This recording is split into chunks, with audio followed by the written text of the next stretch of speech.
तो वहीं पाली से बड़ी खबर आ रही है, जहां गर्भवती को अस्पताल से निकाल दिया गया। इलाज करने के बजाय अस्पताल से बाहर निकाल दिया गया और अस्पताल प्रशासन ने दूसरी जगह इलाज करवाने को कहा।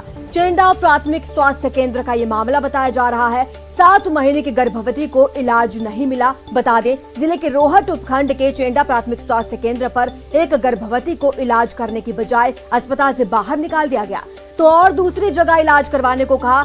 हद तो तब हो गई जब अस्पताल प्रशासन ने अस्पताल की लाइट भी बंद कर दी। खबरों के मुताबिक 7 महीने की गर्भवती को जब प्रसव पीड़ा होने लगी तो उसके जेठ ने उसे चेंडा के प्राथमिक स्वास्थ्य केंद्र पर पहुंचाया, लेकिन धरती के भगवान कहे जाने वाले डॉक्टर ने गर्भवती महिला का इलाज करने के बजाय अस्पताल से बाहर निकालते हुए लाइट्स बंद कर दी। पीड़िता के जेठ धनाराम ने आरोप लगाया है कि चेंडा अस्पताल में उन्हें एम्बुलेंस की व्यवस्था करने तक भी नहीं रुकने दिया और अस्पताल से बाहर निकालते हुए अस्पताल की लाइट्स ऑफ कर दी।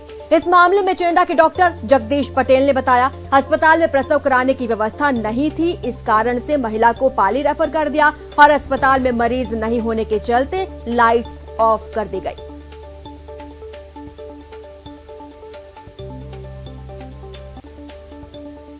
तो वहीं पाली से ही दूसरी बड़ी खबर, शराब ठेकेदार पुलिसकर्मी के बीच विवाद देखने को मिला। ठेकेदार ने पुलिस वाले पर वसूली का आरोप लगा दिया है। पाली शहर के महाराणा प्रताप सर्किल पर एक शराब ठेकेदार और पुलिसकर्मी के बीच गाली गलौज हुआ। ये वीडियो वायरल हो रहा है। इस वीडियो में पुलिस पर अवैध वसूली का आरोप लगाया जा रहा है। इस दौरान बड़ी संख्या में लोगों की भीड़ वहां मौजूद रही।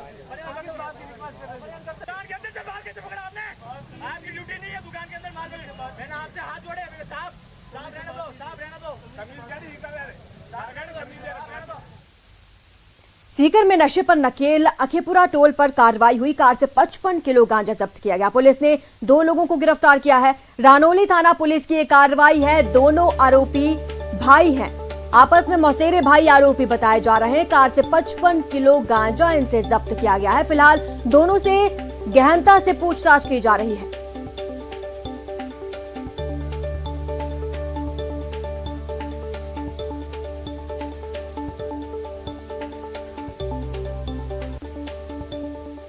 तो वहीं कोरोना के चलते अब अनलॉक 4 की गाइडलाइंस जारी कर दी गई हैं। प्रदेश में वीकेंड कर्फ्यू समाप्त कर दिया गया है। गतिविधियों में अतिरिक्त छूट सरकार ने बढ़ा दी है और ये दायरा बढ़ा दिया गया है। राजस्थान आने पर अब आपको आरटीपीसीआर नेगेटिव रिपोर्ट जरूरी नहीं होगी। सुबह 6 बजे से रात 8 बजे तक धार्मिक स्थल खुलेंगे। रात 8 बजे तक दुकानों को खोलने की भी इजाजत मिल चुकी है।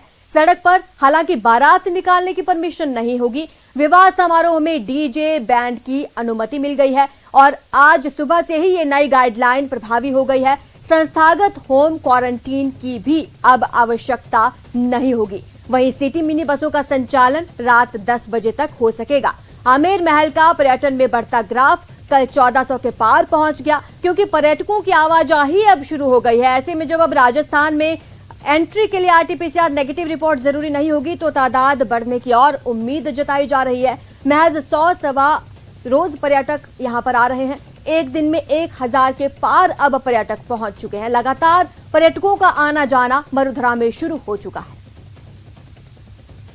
तो वहीं कोरोना पर गहलोत सरकार की नई गाइडलाइन जारी हुई है। जब तो राजस्थान आने पर आरटीपीसीआर नेगेटिव रिपोर्ट अब जरूरी नहीं है। रात 8 बजे तक दुकानों को खोलने की इजाजत होगी। ये तमाम वो चीजें हैं जो ग्राफिक्स के माध्यम से आप समझ सकते हैं कहां कहां छूट मिली है, छूट का दायरा कितना बढ़ाया गया है। तो वहीं इसी को लेकर सीएम अशोक गहलोत ने जनता को नसीहत भी दी और ट्वीट कर कहा, पिछले दिनों में कोविड के मामले लगातार कम हुए हैं, जिसके कारण कई रियायतें दी गई हैं। लेकिन याद रखें, कोरोना कम हुआ है, अभी गया नहीं है, इसलिए लापरवाही बिल्कुल ना करें। कोरोना प्रोटोकॉल का पालन करते हुए मास्क लगाएं, सोशल डिस्टेंसिंग का ध्यान रखें। यदि हमने लापरवाही की तो यहाँ भी दूसरे मुल्कों की तरह तीसरी लहर आ सकती है। पुनः लॉकडाउन इत्यादि कड़े कदम उठाने की नौबत ना आए, ये आप सभी के सहयोग से संभव हो सकेगा।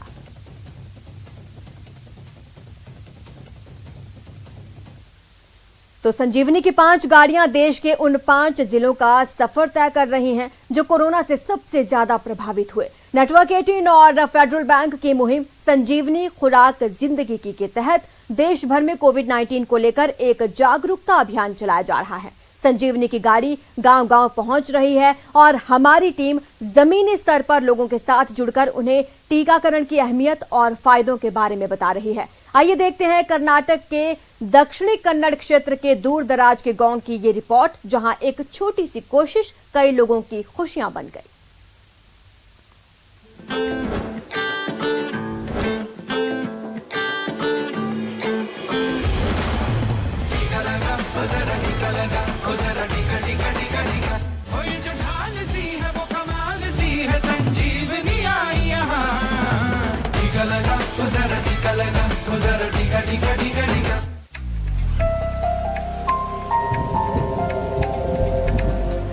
दूर दराज के इलाकों में लोगों में वैक्सीन के बारे में जानने की ललक इतनी है कि मूसलाधार बारिश भी ग्रामीणों को रोक नहीं पाई। कोरोना वायरस की पहली लहर में कोकड़ा में एक भी संक्रमित नहीं था, लेकिन दूसरी लहर में यहां कोरोना संक्रमितों की संख्या 126 हो गई, जिनमें से 2 लोगों ने अपनी जान तक गंवा दी। It's the only way to stop the spread of coronavirus by taking vaccine at the earliest possible. संजीवनी मुहिम ने ठाना कि ये मुहिम दूर दराज के इलाकों तक पहुंचाई जाएगी और हर आवाज को सुना जाएगा। आधिकारिक आंकड़ों के मुताबिक बाबू ने कोरोना की वजह से अपनी पत्नी को खो दिया, लेकिन वो ये बात मानने को तैयार ही नहीं कि इसके लिए कोरोना वायरस जिम्मेदार है। सिर्फ इतना ही नहीं, बाबू टीका भी नहीं लगवाना चाहते। ಇದು ಸರಿ ಜಿನ್ನದಂಜಿಲ್ಲ ಎಂಕ್ಲದ ಯಾರಾದರೂ ಸೌಖ್ಯದ ಇತ್ತ ಮುರಾಣಿ ಮುಟ್ಟ ಅದು ಇತ್ತೆಲ್ಲ ಸೌಖ್ಯಡಿಲ್ಲ ಎಂಗ್ಲ ಇತ್ತಿರಗೂ ನಮಗೆ ಕೊರೋನಾದ ಬಗ್ಗೆ ಮಾಹಿತಿ ಉಂಡತೆ। संजीवनी की टीम ने उन्हें समझाया कि किस तरह टीकाकरण उन्हें इस महामारी से सुरक्षित रखेगा।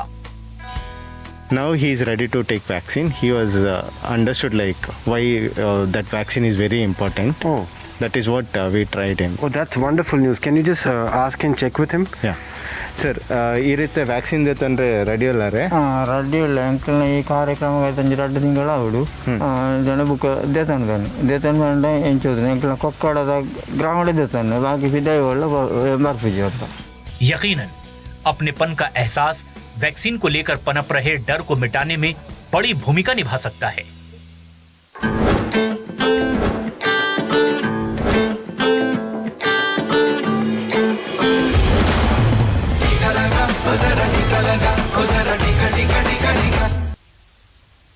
यहां रुकेंगे छोटे से ब्रेक के लिए, जल्द हाजिर होंगे।